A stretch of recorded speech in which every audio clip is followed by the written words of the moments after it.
مکہ معظمہ میں کافر ولید نامی رہتا تھا۔ اس کا ایک سونے کا بت تھا جسے وہ پوجا کرتا تھا۔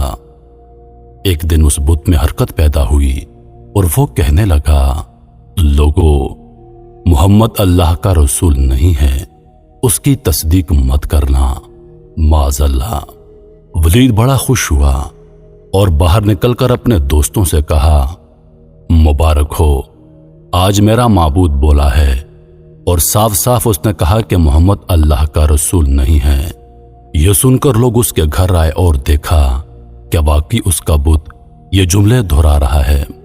وہ لوگ بہت خوش ہوئے اور دوسرے دن ایک عام اعلان کے ذریعے ولید کے گھر میں ایک بہت بڑا اجتماع ہو گیا تاکہ اس دن بھی وہ لوگ بت کے منہ سے وہی جملہ سنیں۔ جب بڑا اجتماع ہو گیا تو ان لوگوں نے حضور صلی اللہ علیہ وآلہ وسلم کو بھی دعوت دی تاکہ حضور صلی اللہ علیہ وآلہ وسلم خود تشریف لا کر بت کے منہ سے وہی جملے سنیں۔ چنانچہ حضور صلی اللہ علیہ وآلہ وسلم بھی تشریف لائے۔ جب نبی کریم صلی اللہ علیہ وآلہ وسلم تشریف لائے تو بت بول اٹھا، اے مکہ والو، خوب جان لو کہ محمد صلی اللہ علیہ وسلم اللہ کے سچے رسول ہیں۔ ان کا ہر ارشاد سچا ہے اور ان کا دین حق پر ہے۔ تم اور تمہارے بت جھوٹے ہیں، گمراہ اور گمراہ کرنے والے ہیں۔ اگر تم اس سچے رسول پر ایمان نہ لاؤ گے تو جہنم میں جاؤ گے۔ بس عقل مندی سے کام لو اور سچے رسول صلی اللہ علیہ وسلم کی غلامی اختیار کر لو۔ بت کی یہ باتیں سن کر ولید بڑا گھبرایا اور اپنے معبود کو پکڑ کر زمین پر دے مارا اور اس کے ٹکڑے ٹکڑے کر دیے۔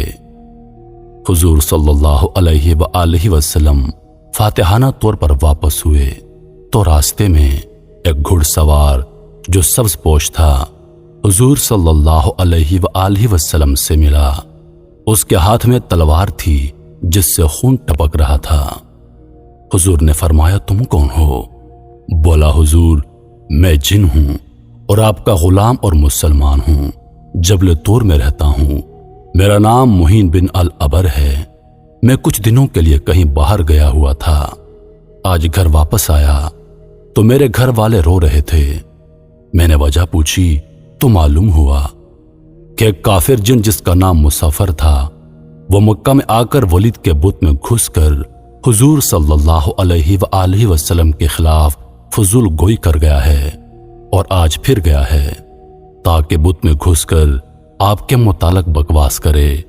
یا رسول اللہ صلی اللہ علیہ وآلہ وسلم، مجھے سخت غصہ آیا۔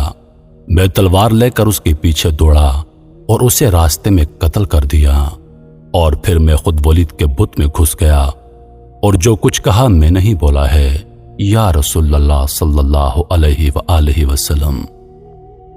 حضور صلی اللہ علیہ وسلم نے یہ قصہ سنا تو بڑی خوشی کا اظہار کیا اور اپنے اس جن غلام کے لیے دعا فرمائی۔